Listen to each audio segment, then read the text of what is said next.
जरूरतमंद छात्रों के लिए यूपीएससी और राज्य पीएससी के लिए हमने तैयारी के लिए विभिन्न माध्यमों से सहायता प्रदान की है। भारतीय जनता पार्टी के गुजरात राज्य हो, मध्य प्रदेश हो, उत्तर प्रदेश हो, यहां मैंने बहुत सफल योजनाएं चलाई। और साथ लगते अगर आप हरियाणा में भी देखेंगे, हमारे राज्य की जो एचपीएससी है या फिर यूपीएससी की परीक्षाओं की तैयारी करने वालों के लिए हमने एक मुश्त वित्तीय सहायता प्रदान की है। और जो आने जाने में किराया लगता है, लागत आती है, उसकी प्रतिपूर्ति भी हमने की है। लेकिन दूसरी ओर दिल्ली में आम आदमी पार्टी की आपदा वाली सरकार ने घोर लापरवाही की। 15 मिनट की बारिश में सीवरेज भर जाते हैं। ये जो झीलों की नगरी बनाना चाहते हैं, तो झीलें यहां पे उत्पन्न हो जाती हैं और हमारे सिविल सर्विस के जाने वाले जो हमारे ऐसे अभ्यर्थी थे, उनकी डूबकर मौत हो जाती है। ये दिया है आपदा की दिल्ली की सरकार ने। लेकिन अब हम दिल्ली के युवाओं के लिए राज्य की विभिन्न प्रतियोगी परीक्षाओं की तैयारी में उनको सक्षम बनाने के लिए एक मुश्त 15,000 रुपए की वित्तीय सहायता प्रदान करेंगे, ताकि वो प्रतियोगी परीक्षाओं के लिए अच्छी तैयारी कर सकें, उनके मां बाप पर कोई बोझ ना बने, हमारे दिल्ली के युवा शानदार रिजल्ट दे सकें और परीक्षा केंद्र की यात्रा की लागत भी और आवेदन शुल्क की 2 अटेम्प्ट तक प्रतिपूर्ति हमारी भारतीय जनता पार्टी की सरकार करेगी।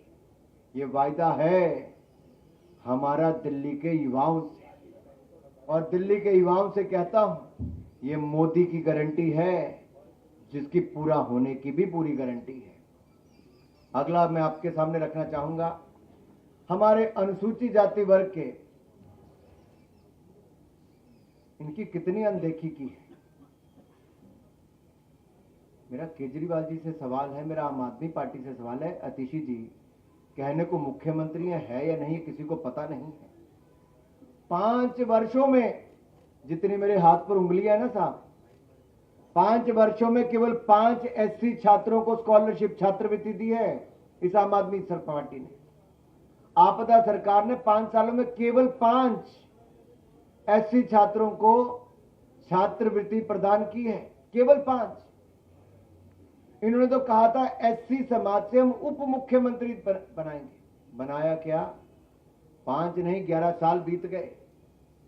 लेकिन भारतीय जनता पार्टी की जहां जहां सरकारें हैं, आप देखिए हमारी केंद्र की सरकार में जब से मोदी जी की सरकार आई, अनुसूचित जाति वर्ग के कल्याण के लिए हमने 250 गुना 250% यानी कि 2.5 गुना की वृद्धि की है। और एससी एसटी ओबीसी के उद्यमियों के लिए पीएम मुद्रा योजना हो, इसमें 40 करोड़ के ऋण के प्रदान किए। स्टैंड अप इंडिया हो, उसमें हमने एससी एसटी और महिलाओं के लिए उपलब्ध करवाया है। और एससी छात्रों के लिए नरेंद्र मोदी जी की सरकार ने 34 लाख से अधिक एससी छात्रों के लिए, शेड्यूल कास्ट कम्युनिटी के मेरे अनुसूचित जाति वर्ग के भाइयों बहनों के लिए 3,546 करोड़ रुपए की छात्रवृत्ति प्रदान की है। कहां आपदा सरकार के 5 लोगों को, 5 एससी छात्रों को दिया, और दूसरी ओर हमने 34.5 लाख एससी छात्रों को 3,546 करोड़ रुपए की स्कॉलरशिप प्रदान की है। Yes, you have heard it right. 34.5 lakh SC students have got 3,546 crore rupees of scholarship from the Narendra Modi government. And the Gujarat government provides to the SC students who are getting training in the ITI colleges 400 rupees per month as a stipend. और मैं आज जो कहने वाला हूं अपने दिल्ली के सभी वरिष्ठ नेताओं के साथ, अध्यक्ष जी के साथ, रामवीर जी के साथ और बाकी नेताओं के साथ, कि हम दिल्ली में तकनीकी और व्यावसायिक पाठ्यक्रमों के जो हमारे छात्र छात्राएं हैं, उनके लिए स्टाइपेंड योजना कर शुरू करें। किसके नाम पे? डॉक्टर भीमराव अंबेडकर स्टाइपेंड योजना होगी, जिसके अंतर्गत हम आईटीआई और स्किल सेंटर पॉलिटेक्निक आदि में पढ़ रहे हमारे अनुसूचित जाति के विद्यार्थियों को 1,000 रुपया प्रति माह स्टाइपन देंगे। जी हां, 1,000 रुपया प्रति माह स्टाइपन शेड्यूल कास्ट कम्युनिटी के अपने भाई और बहनों के लिए जो ITI स्किल सेंटर पॉलिटेक्निक में पढ़ रहे हैं, उनको दिल्ली में हम देंगे हमारी सरकार बनने के बाद। जो आपदा सपनों में नहीं सो सकती, हम दिल्ली के युवाओं के उन सपनों को साकार करेंगे मोदी जी।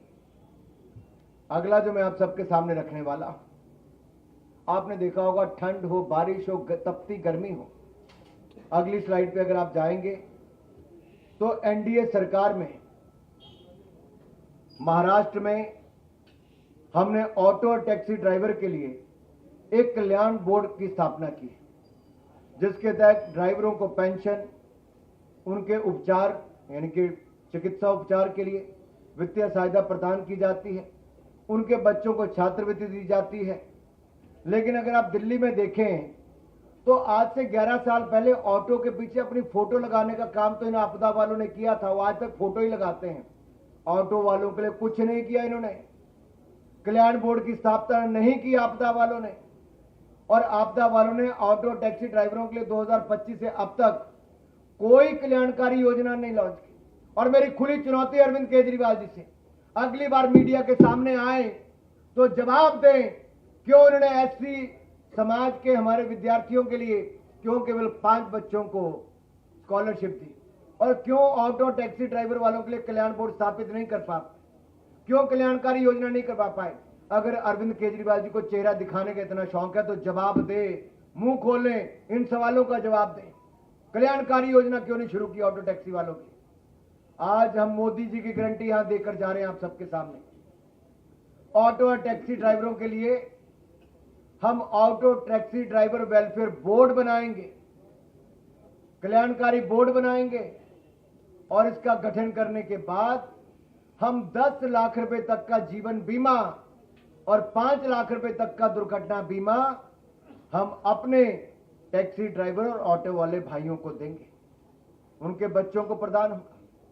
कहीं ईश्वर ना करे कोई ऐसी घटना घट जाए कि किसी की जान चली जाए, तो उनके परिवार वालों को 10 लाख रुपए तक का जीवन बीमा मिल जाएगा, 5 लाख रुपए तक का दुर्घटना बीमा मिलेगा। और आपने देखा है, प्रधानमंत्री मोदी जी ने सुरक्षा बीमा योजना और जीवन ज्योति बीमा योजना, PM सुरक्षा बीमा योजना, PM जीवन ज्योति बीमा योजना, ये देश भर के करोड़ों लोगों को दी है। अब दिल्ली वालों को भी इसका लाभ मिलेगा।